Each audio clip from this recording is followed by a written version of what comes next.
Hi guys, may pinuntahan ako. Ayan fried sarap. Yung two-piece chicken niya, only na yung gravy, only yung soup, only yung drinks. Di ba? Saka makakita 'yan, di ba? Meron siyang one piece pero two rice lang yung available. Meron siyang pork, only rin yung gravy, only rin yung rice, only rin yung soup, saka yung drinks. Meron din siyang boneless na bangus. Yan, 99. Tapos 89 lang yung chicken at saka yung pork chop. Tapos yung one piece 59. 'Di ba? Ayan second batch ako kaya waiting tayo. Ayan. So pag mag-aano ka, mag-take out ka, ayan, ibabalot lang yung gravy mo. So only kapag diyan ka kakain, 'di ba? So ayan, si Kuya yung may-ari, ayan, nakakulay dilaw. Mabait yan, nagkausap kami yan kanina. So, waiting lang ako, malapit na, kumukulo na. At may mag-aabot sa akin dyan ng drinks. Ayan, sabi niya, Kuya, yung drinks mo. Sabi ko, talaga? Ayan, dalawa yan. Binigay ni Kuya yung isa, hindi ko na na-video. At ayan, luto na ang chicken. Pinapili niya ako dyan. Although, thigh and leg lang naman yung pagpipilian. Pero sabi niya nga, parehas malaki, pwedeng kuhanin. Kung parehas thigh, parehas leg, walang problema sa kanya. Mabait si Kuya. More or less nasa 3 months na ata nag-i-exist. Yan, so nakuha na natin.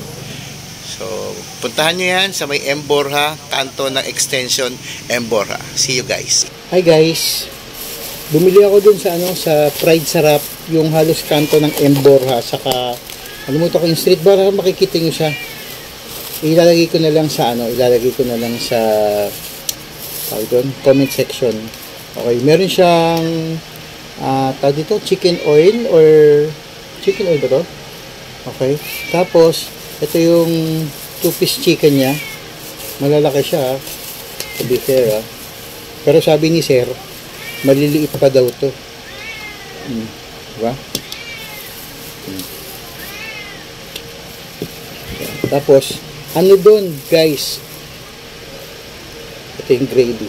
Only gravy kapag doon ka kakain, pero pag take out ka, bibigyan ka lang nila nito. So, let's go.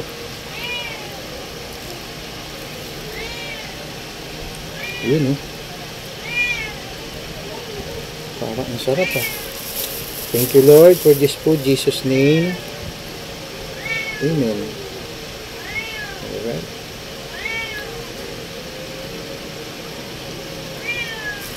Let's go. Mantap.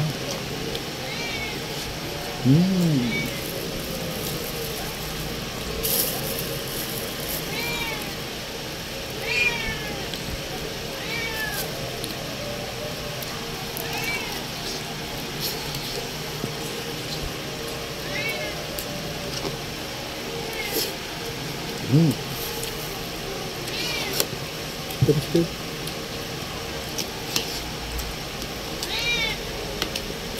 Puntahan nyo yun. Sarap. Maling chicken. Grabe. Hindi na magsususo.